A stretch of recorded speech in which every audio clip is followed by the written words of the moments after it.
good afternoon, and good evening, depending where you are. My name is Jeremy Earendel Campbell. This is my channel, Earendel the Scribe. And today is New Year's Eve, December 31st. I want to start off by saying that I hope you all have had a happy, reflective past month.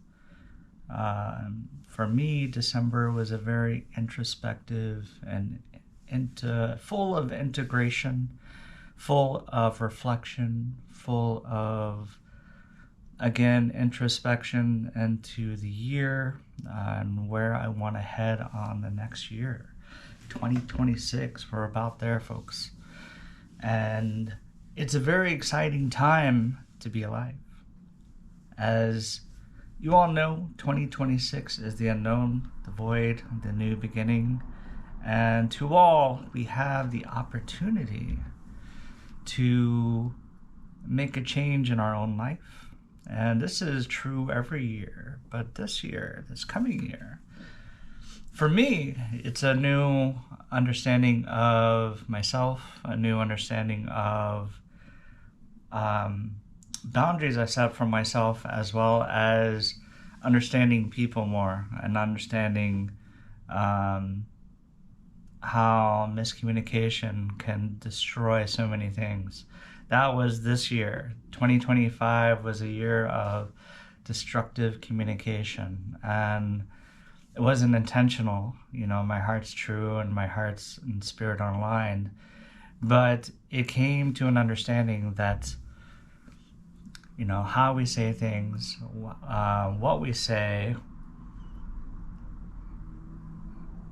we have to stick by what we say. We have to stick by what we feel inside, and breaking through the walls of self that hold us back from being true. And being true is the greatest thing we can do for our humanity. Being true to each other, being true to our words, our emotions, our feelings, how we feel about people. You know, we have to be true about it. And if they're not aligned with it, that's totally okay. I talked about this briefly in November on Thanksgiving, how people are not aligned. It's interesting.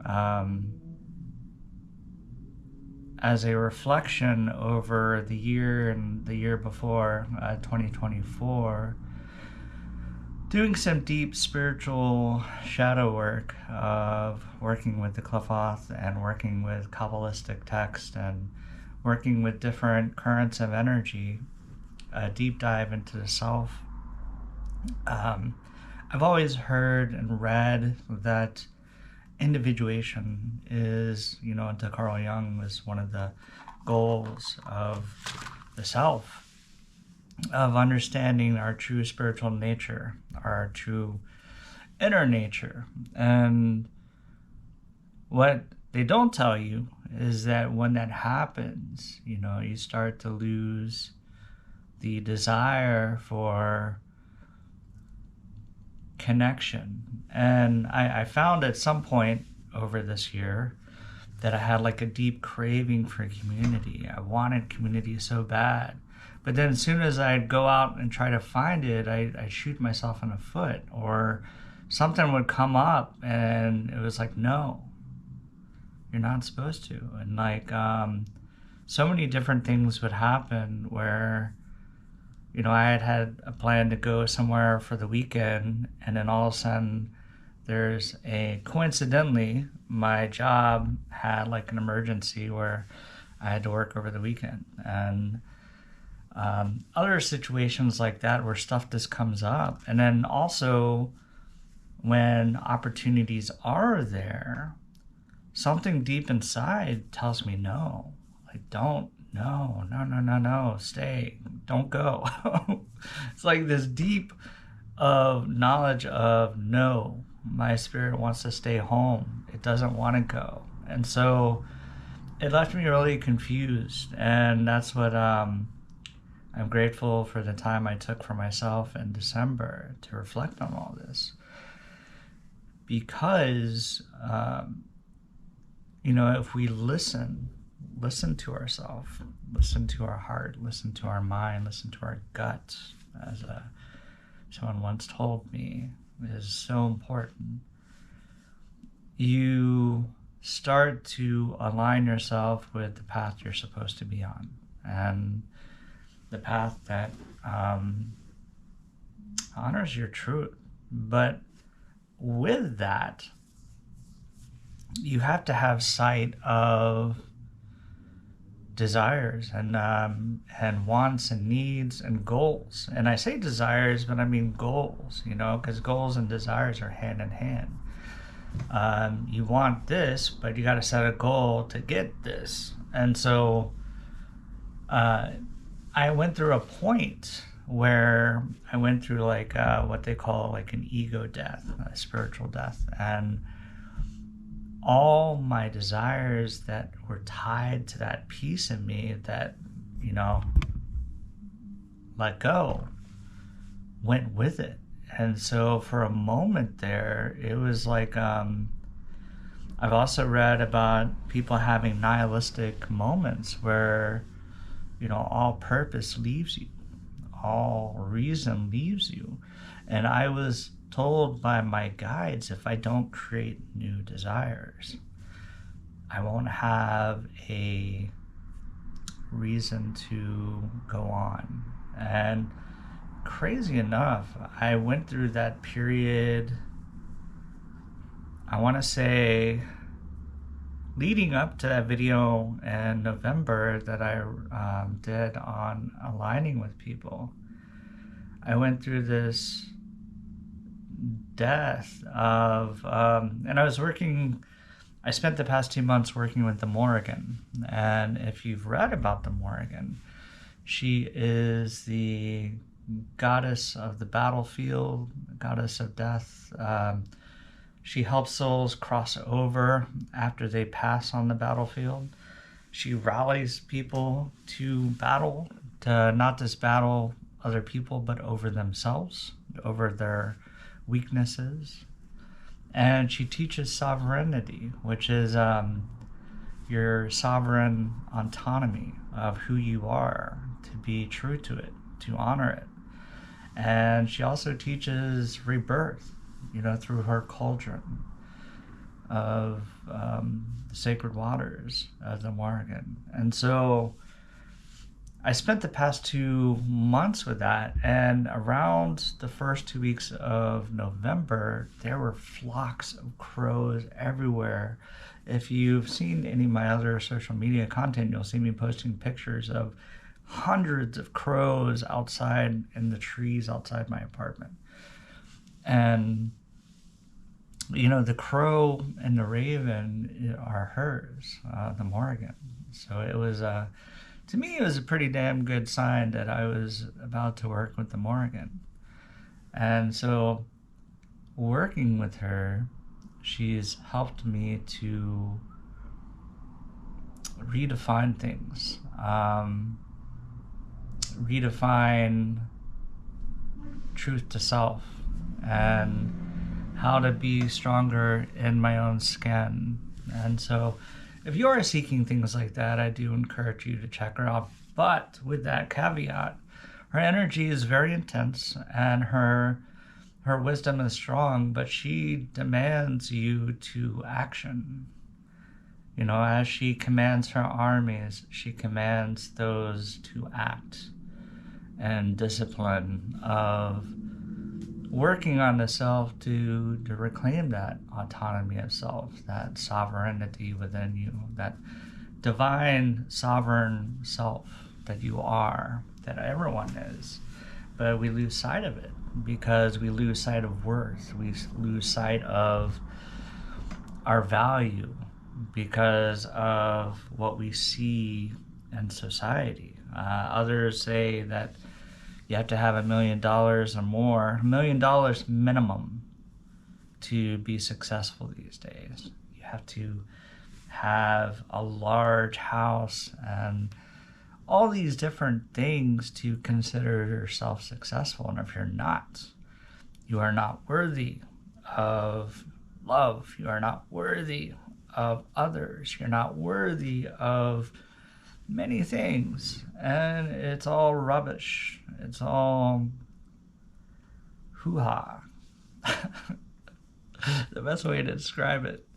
It's all a piece of crap, that we've, as society, have put out there, that material wealth, although survival is key, having the ability to rest in a warm or cold environment wherever you are, it is a luxury, but food, water, shelter, community, the basic four. You got that, you're successful. You don't got that, it's something to consider working on. But everything else is a mental creation that, now don't get me wrong, if you want the $1 million, you want the cars, you want the flash, you want to be society's top, that's admirable as well. That's your goal. That's what your passion leading to that is. Now, if you can follow your passion and obtain that through your passion, what brings you joy, that is the opus. That is the goal, to be able to reach your dreams. And like mine personally is to have enough, to not have too much to where I lose my humble nature, but not have too little to be able to survive.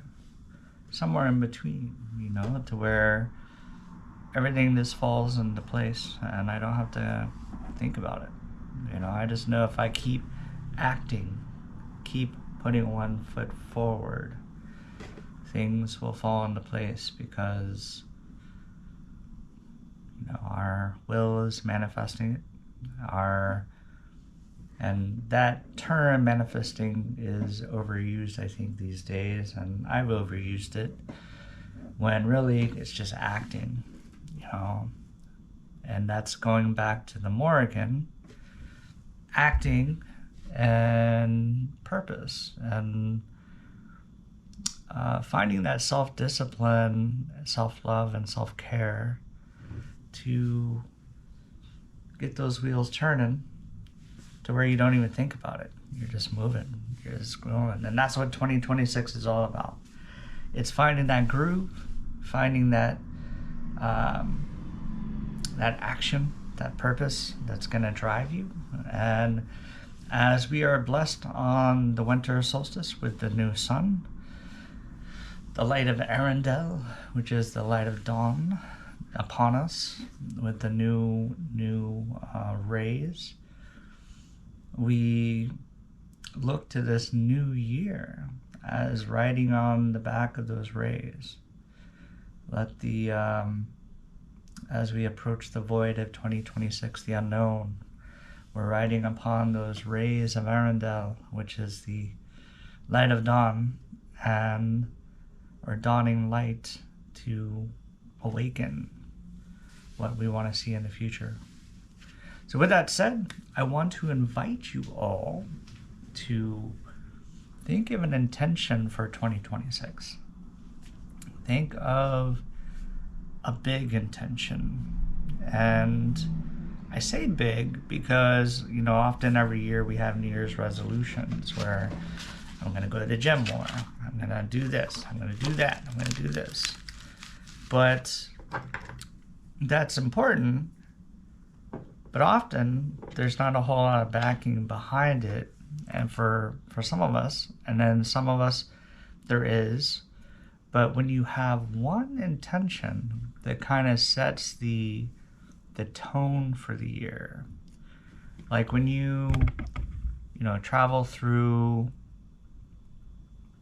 if you've worked with the Kabbalah and Qliphoth, you got to have an intention when you go through there. It's very important. Same with this new chapter, 2026, having a broad intention that kind of sets the tone of direction for this year. Now, some people tell me that you shouldn't plan because that's not flowing with things. Yes, that's true. We need the flow because that's the not thinking, that's just acting.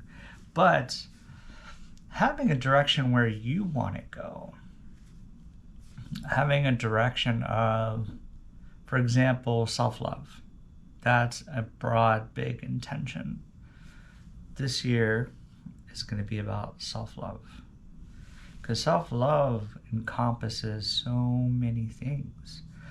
It encompasses your physical health, it encompasses your mental health, it encompasses the interactions, how you have with other people.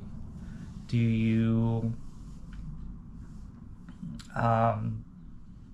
share that love that you have within with other people, or do you like casting shadows, blocking those rays that you're riding upon? Are you blocking them from other people? Self-love encompasses so much, and so that is one broad intention. Another one could be, career. This is the year that I have my career growth.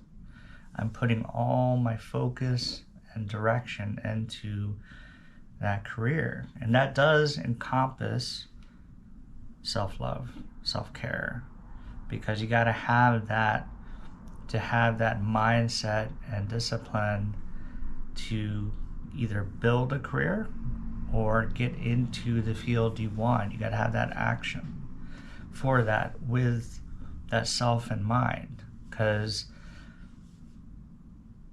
although it has been said that how hard you work is how far you get, that's not always the case.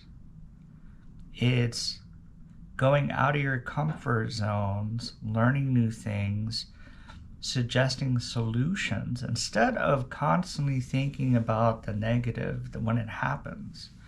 It's easy to fall into the trap of, oh my gosh, this has happened. This is horrible. I'm going to go around in circles talking about it. That is one way of thinking. I consider it the negative mindset. And it's focused around the negative. When you hear negative, people that drive towards it often watch the news, because is there ever really any positive news? Not often. It's a lot of negative stuff. It's a lot of drama. And that's not a bad thing. And negative mindset is not a terrible thing. It's just that's where their focus is on. And then you have solution-based thinking. And solution-based thinking is immediately when you hear a problem come up, your mind is already processing how to solve it, how to fix it, how to change it. And then also for self-care, it's also thinking over here, okay, this is too much, this is above me, I can't solve it, but I can offer the suggestion to get it fixed. And then start offering those suggestions to your leadership. And then from there, if you have to reach out to other departments because it touches their field, then you got to do that as well. And it's those actions that you're taking that sets you apart from those that are just focused on how hard they can work. Because you are working hard, but also you're adding value, you're adding change, you're adding new solutions, you're changing processes, and you're creating new ways of doing things, where a lot of that is innovative thought and creative thought. So you're tapping into that divine creativity within you as well. And that is what today, I've worked for many companies over the year, some of the top 5 Fortune 500 and a few Fortune 100 companies. And all of them have, I found solution-based thinking to be one of the pivotal. So with that said, if you're setting your intention on, your career, things like that, you want to set your mindset on. And I tend to be passionate about solution-based thinking, as you can tell. I kind of went off on a tangent for about I don't know how many minutes, but I find it very effective, working for all the places I have from, I'm not going to go into it. But with that said, I hope you all have a wonderful New Year, a safe New Year's Eve, and I look forward to sharing more content with you on the months ahead. I kind of took a break over this period after October 31st. After working through some rites, it total ego death and total understanding of what the nihilistic ideal is. It's like total darkness, no purpose, no life, no what, not feeling attached to love, not even understanding the desire of love. It was not the most wonderful place to be. I had to go within, reconnect to the light that surrounds us all, and almost rebuild the heart. It was like a death rebirth through the Morrigan's cauldron, and rebuilding the heart and reconnecting to the light and the darkness and the love that flows all around us, and recognizing that for what it is, and relearning what you want or what I want. Relearning where the direction I want to head. And so with that said, thank you for listening to my adventures, my journey, and this channel. Thank you for watching the videos over this past year. I've had some wonderful times this year and some tragic times this year, but next year it's going to be great, and I look forward to seeing you all then. If you are just now joining this channel, hit like and subscribe. If you like some of the content I talked about, there's going to be a lot more coming in 2026.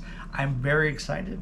So to that said, have a wonderful evening, wonderful night, and see you next year.